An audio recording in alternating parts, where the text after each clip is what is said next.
welcome to Artistic Adventures. We're going to continue our project with Steampunk Poison Ivy and work on her dress in this video. Like the rest of the country, I'm suffering from a little cold, so please excuse my sniffling throughout the video. Alright, so when we last saw Doll, she had her completed garter and stocking hose with our vine decoration on them. So I'm just going to pull that down a little bit so we can work on uh, her top part that we had glued in the last video, but we didn't really do anything with. I had cut it off so that I could work on the other part. So this is what we had done. We took some saran and covered it with this green material and then put glue on it. And now I'm just going to trim off the edges to create basically uh, the foundation of what's going to be a corset-like outfit for her. So basically all I'm doing is just trimming around the edges, creating the design that I want. This is all going to be covered up, but this needs to be in a certain shape so that what I put on top of it will look right. Okay, so I'm basically cutting it over the hips and it's going to come down just a little bit in the front. Not that much. I actually trimmed that off later. But want it to be the general shape of a corset with a little bit of V down the front between the breast. Although Monster High doesn't have a whole lot of breast to work with, but we do what we can. Now I didn't completely get all the plastic off. That's okay. This is just going to help with the shape.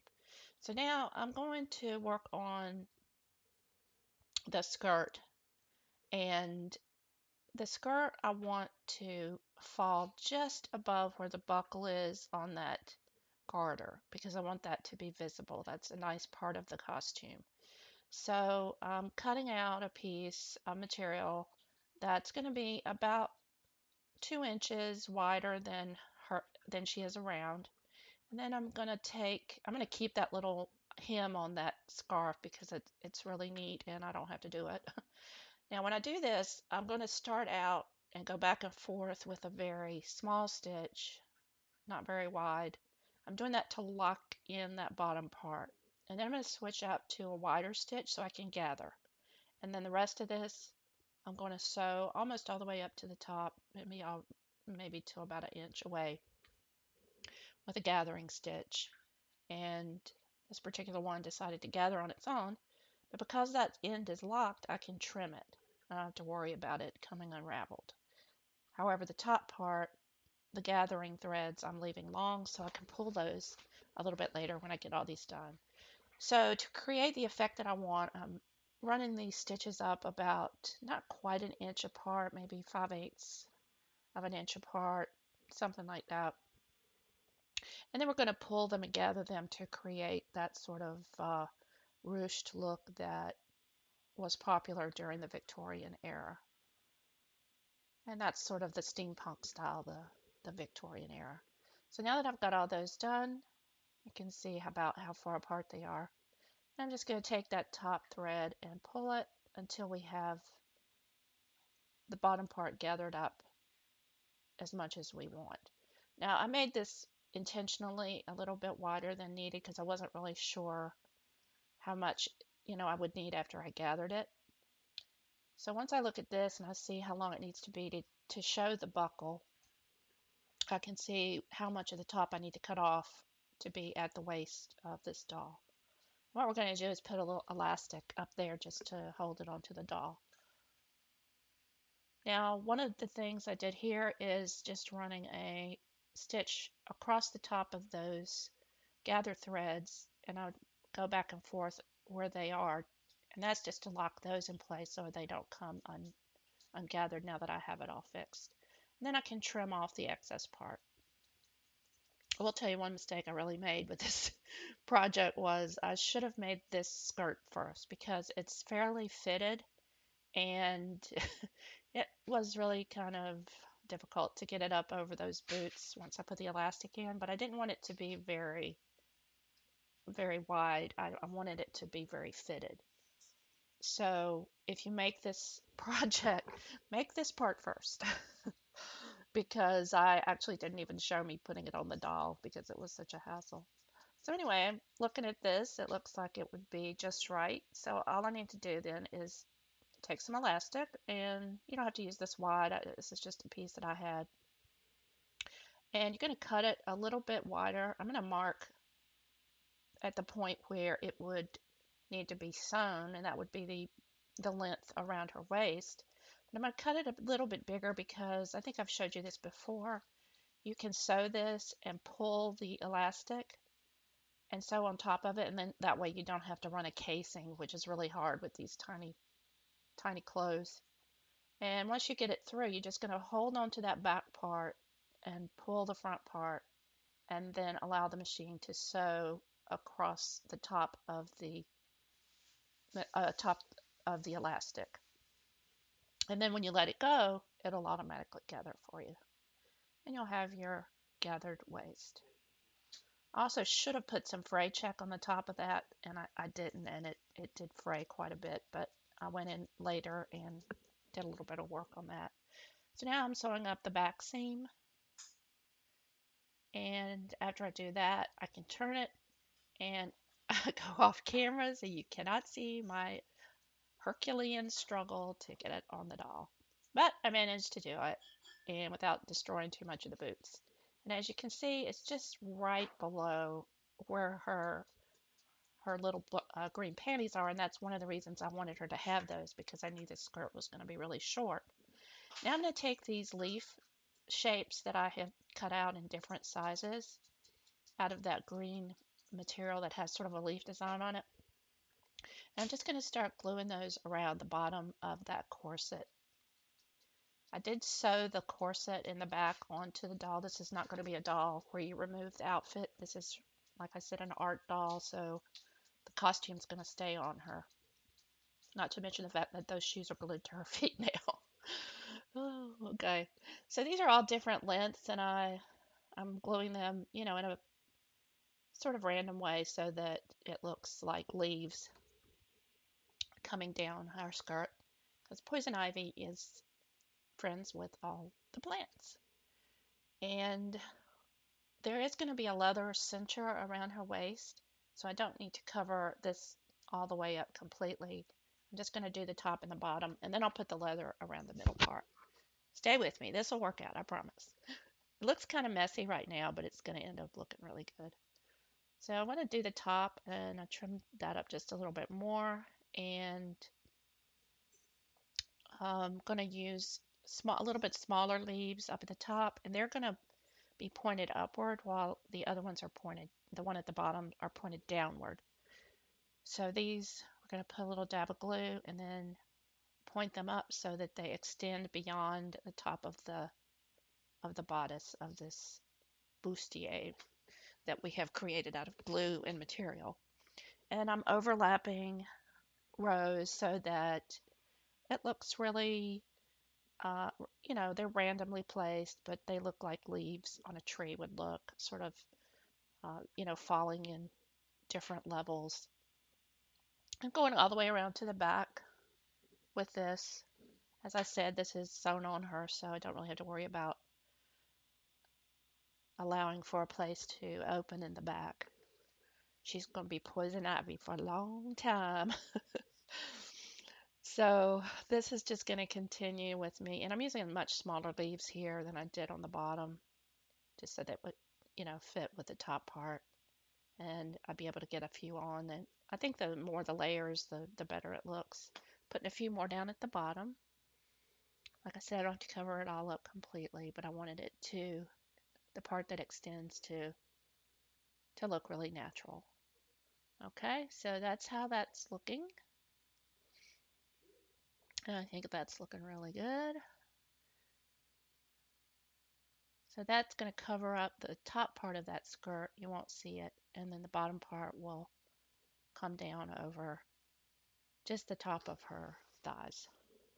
So now to make the pattern for the cincher, I'm going to just take a piece of paper towel and stretch it around her waist. And then I can make an outline of where I think it should go. So I'm just going to mark that with a pen the marker. It's going to be a little bit wider in the front and then come around in the back. And then once I cut this off, we can try it on and trim it up a little bit more if we need to. So that's basically how it's going to look. And that looks pretty good. It's a little bit too much length in the back, but I do want it to overlap because I'm going to glue it on. So I'm going to trim it, but I'm not going to trim it to where they completely meet. I want it to overlap a little bit. So I'm leaving a little bit of extra room there so that when I cut it out of the leather, it can overlap. And that turned out good. So we're just going to make an outline on the back of this leather with the pen. This is really thin kid leather. And using different colors of leather. This is kind of a bronze, almost metallic color. Some of the other leather I've used has just been kind of brown, but I like having the different colors because I think that steampunk is a little bit messy. You know, everything doesn't completely match. And she's a little bit of a fashion girl, a little bit. So I'm gonna put a little bit of glue on the dab on the back of that and then fold it over and hold it until it dries. And then we'll have our leather cincher. We're gonna have to do a little bit more to decorate it to make it really steampunk though, but that's where we are at this point. All right, now this little teeny tiny button, and it actually does have the I don't what is the word for that thing that sticks through the hole? I have to look that up. There's got to be a word for it, like a prong or something. But to make this belt work, I'm gonna have to cut a little indent out of the end of the leather here because it has to be glued to that bar that goes across the center of the buckle on either side of the, I'm going to call it a prong. All right, so being very careful, I'm cutting out 2 strips on either side, and then I'm going to cut that middle piece out. And I'm really trying to be careful because it's so easy to just keep going with that with those scissors, and I would cut off the other side as well. So be careful if you're doing this.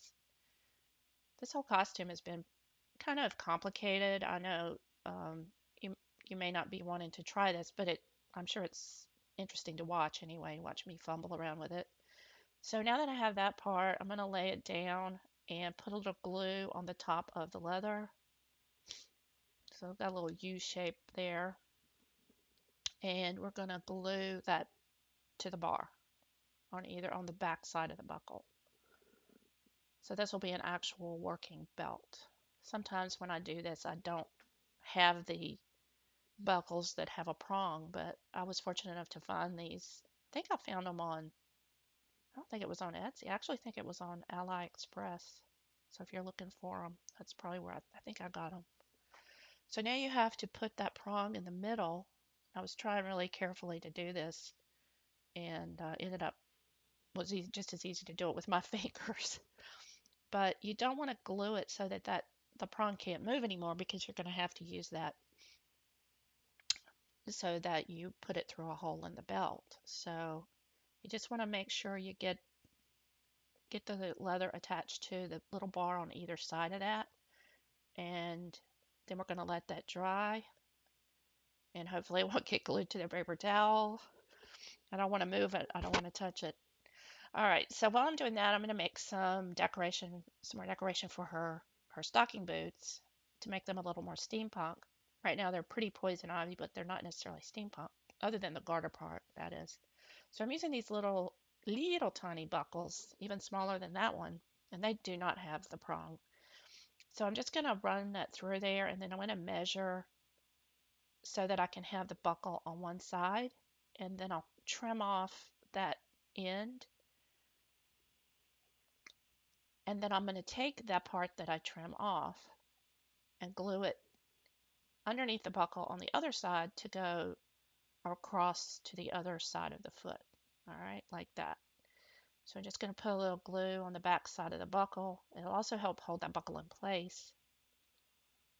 And then we'll put the leather right on top of that, and that will extend the strip so that it's long enough to go from one side of the foot to the other.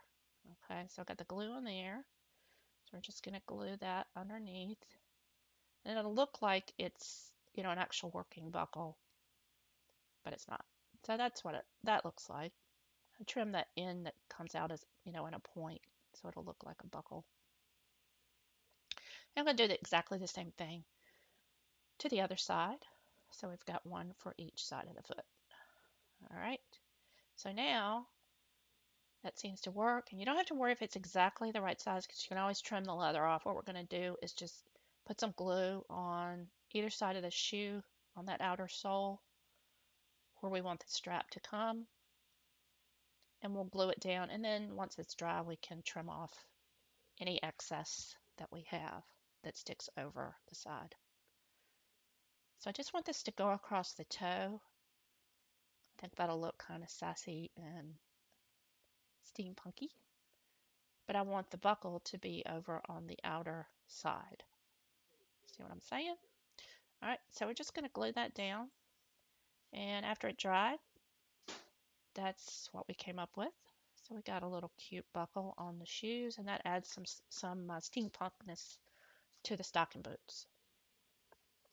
They're pretty steampunk on the top. Now they're steampunk on the bottom.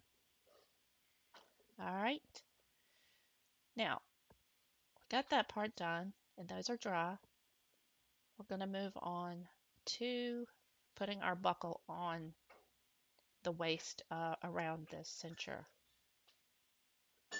All right, so we're going to put it on and then sort of measure where we need to make the hole for the prong to go through. So I make a little mark on the back of the leather, and then using a pointy tool, you have to be careful not to stretch the leather too much when you're doing this, because you'll make your belt a lot longer than it was, and then it won't fit properly. So you kind of hold it right at where you're pushing the hole through. I don't want it to be exactly tight. I want it to sort of hang down on her hips so it doesn't have to be, the exact length of her waist. All right, so that worked. Got the hole through there. Then we can thread it through the other side of the buckle and trim off any excess that we have so it looks like it's, the right size for her. Also at an angle. And like I said, I'm going to let that sort of hang down. And then I have another small strip of leather that I put a tiny buckle on. And remember, these don't have the prongs, so I'm going to have to glue these ends together. And I kind of want these to kind of overlap. I want it to look a little bit messy. So I measured how long I want it to be and cut off the end, and I put some glue on the back of that buckle and hold that on there until it dries a little bit. And we've got our little crisscross belts on her waist, which I think look really cute. And we're going to do a few more steps, but that's the first part. Try not to mess with this too much because then my glue will come apart. I'm bad about that. I need to wait till it dries to start messing with it. I don't know if you guys have that trouble or not. But anyway, that's the two belts. I think those turned out pretty nice. All right, so now we're going to move on to the next part, which is to make the bustle for the back of the dress. And it's going to be a short bustle because Steampunk usually has bustles that are longer, but for Poison Ivy, she tends to wear, well, mostly it's like just like a bathing suit kind of outfit. So we're making this a short dress. And we're cutting out two colors of green. We got the darker green scarf that I bought and at the thrift store, and then also that lighter green that I used for the skirt. And I'm just going to run a gathering thread across the very top of this. And I made a mistake and trimmed the thread, so I had to go back in and sew down that end so it wouldn't come out when I started pulling the thread. And just pull that thread pretty much as far as I could pull it to gather that up. And then once you do that, you get it where you want it. You can tie those two threads into a knot, and that'll keep your gather from coming out. So that's what I'm doing right there. And that way you can work with it a little bit without worrying about the ends coming out. But I want to put a non-gathering stitch across the top of where I put the gathering thread to really make sure that this is holding in place. And that's what I did right there, and I trimmed it. Once again, I should have put fray check on this. That really would have helped me work with it, but I just didn't, so next time I will. So what I'm going to do then is eventually attach it to the back of the skirt right below where the cincher is, but I need to finish that edge up a little bit. So what I'm going to do off camera is I'm going to go in with some needle and thread and hand sew this top part, turn it down because it's fraying a lot, and it's fraying so much that I'm afraid I'm going to lose my seam. So I'm just going to turn that edge down and go off camera and sew it with some just needle and thread, and then I'm going to put a machine stitch across the very top of that to hold it down. So there's the finished product after I've sewn it and put that stitch on top, and it's really the perfect shape now for me to just glue it to the back of her skirt right below where the cincher is. That fits perfectly, as you can see. That's her little bustle. So before I glue it down though, I had taken some of the green thread that we used on the stocking boots for Vine, and I'm going to have those hang down underneath the bustle. A lot of times in steampunk, there was a train that comes with the bustle, but since she's a plant girl, we're going to have vines coming down. So I'm going to let that dry, and once that's complete, I want to come back and put some flowers and leaves on those trailing vines that are going to come down. And also going to put some flowers on the top of the bustle to decorate that. Also, it's going to cover up the seam that I put in there. So I'm just using different color flowers. This also makes her look a little bit more cheerful than she really is. But she does love plants, so it's okay. Maybe this is her on a happy day. I'll try to make her look more villainous when you can see her face and the hair and everything. So I'm just alternating some leaves and different color flowers on those strands that are hanging down the back. And once I get that done, I'm going to let that dry for a while because we're going to be messing with it a lot and I don't want them to fall off as we're messing with other parts of the dress. So got those glued down and I'm going to let those dry. And now we're back with everything dried, and she's got her. Also, while I was off, I put this little pocket watch that I found on her, which is really adorable. Love that. And I also cut a piece of leather and glued it around her wrist. So she's going to have a steampunk sort of wristband. And there you can see the leaves and the flowers on her train that's falling down the back of her dress. I think that looks more poison ivy-ish. And so there's the leather wristband that I put on, and I've got some small watch parts. So I'm just going to put some glue and then just pick up random pieces of these watch parts with my finger and attach them to the glue. And that's her kind of steampunk.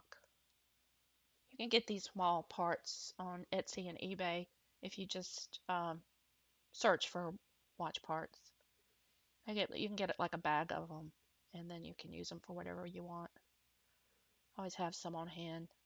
Now to further decorate her cincher, I'm going to put some brads that I cut the top off so that it looks like I guess like a rivet on her dress or something like that on her leather. So I'm going to put 3 of them. So I'm putting 3 globs of my E6000, and then I'm picking up the brads that I cut off the backs, and they're sort of a bronze color. They match up with what we're trying to do here. And I'm going to put 3 right down the front of that cincher or some added decoration.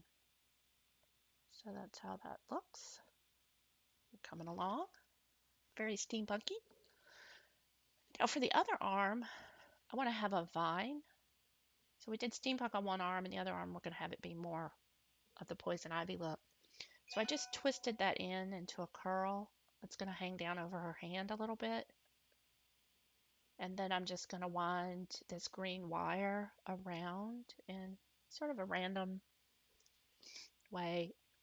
And then I'll make the final end up near her elbow also curl around, because vines usually tend to have like a curly end on them like that.